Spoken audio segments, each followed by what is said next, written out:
Good morning. It's a little hard to know exactly the right things to say this morning, but we've all shared some of the intense grief of the Bollinger and Walsh families, mourning the dual tragedies of Melinda's untimely death just a year ago this week, and Weegie more recently succumbing to her long battle with the demons of dementia. It now seems the right time to remember and to honor these two remarkable women, mother and daughter, who gave us so much of themselves and were such exemplars of everything that makes our Weegie community so special. I'm going to, after that first paragraph, turn it over to Buffy to start off with her memories of Weegie and Melinda. Thank you so much, Carol. Well, we thought that Carol would be the newcomer, the new friend, and I would be the old friend. So we wanted to give a special tribute to Melinda and Weegie. We were old-time summer friends.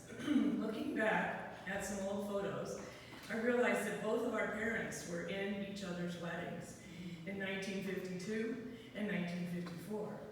I actually got to be at one wedding that Melinda wasn't. I was there at Raycroft and Weegie's wedding in Hartford in February 1954. I wasn't born until April, but I was there. And looking forward to meeting my lifelong friend a year later. Weegie was ever present in our lives, welcoming all of Melinda's multitudes of friends from the Hartford area and Weegie. Melinda and I sailed together on Weegie Pond, as did our mothers.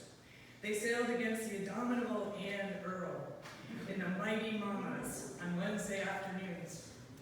Mom and Weegie were known as the Outlaws, as they both came from the Cape and mesmerized the Weegie boys, Bob Buffum and Raycroft Walsh. There was constant teasing about the weather at the Cape versus Weegie. If it was sunny in Weegie, it was raining at the Cape. And if it was sunny at the Cape, we could be having a Weegie fog here in Weegie. Weegie was from Hyannis and knew the Kennedys, and Mom was from nearby Osterville. Both the Cape girls played a mean game of tennis and later competed on the croquet course. Weegie often played with Letty Landry, and she accrued many trophies at the Weegie Tennis Club. And later on, she was a natural on the croquet court and passed the talent on to her nephew, Sean Hartley. Weegie served on many boards in Weegie, Nopes Island Association, Fire District, Chapel, Tennis, and Croquet Club. And she was always on the in beach, going for a swim, saying hello to everyone, and getting the latest news on the beach, as did Melinda. They were our volunteer mayors of Weegie. Another example of Weegie's welcoming character was her idea to invite German exchange students to live with them during Melinda's high school years. They were Melinda's German sisters, Nico and Pia, and became our friends in Weegie too. As Melinda was in all of our weddings, it was a thrill to be a part of her dream wedding under the tent at her house across from the chapel, hosted by Ray and Weegie, which brings to mind many barbecue end-of-summer potlucks in their backyard before a chapel hymn sing, where they supplied the corn on the grill, clams, and watermelon.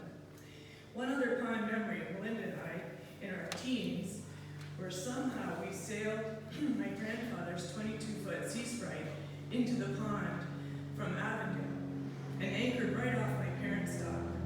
We decided to spend the night within shouting distance of my parents, but we thought it was very adventurous and more comfortable than sleeping on a rock, as my brothers did, a picnic rock, illustrating how our parents allowed us the freedom and independence to be who we wanted to be, by giving us a solid foundation of friends and family to build our lives on.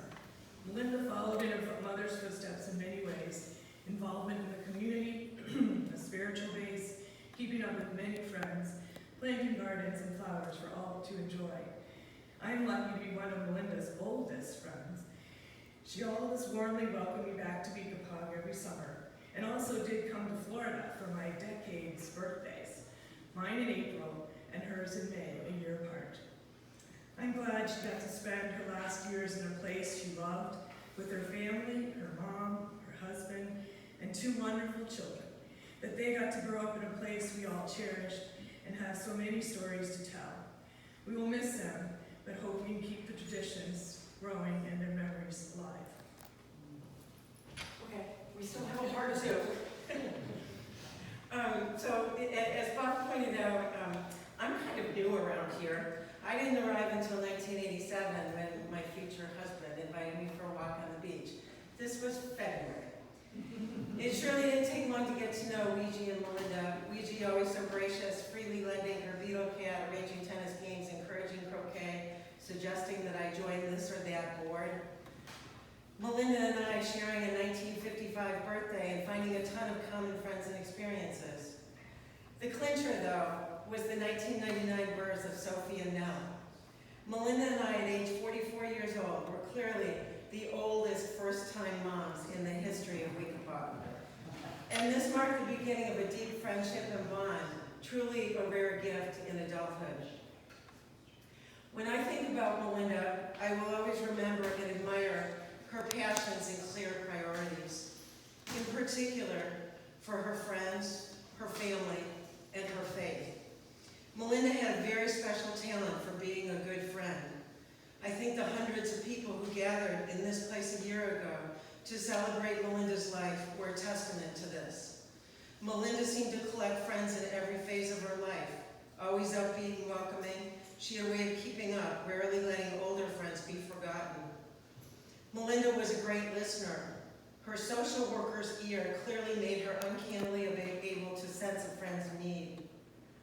Melinda also thrived on bringing people together for a walk, for a swim, for a sail, for dinner, for pursuing a cause, for making a difference in the world, always eagerly imagining who would get along with who, what interests her friends might share.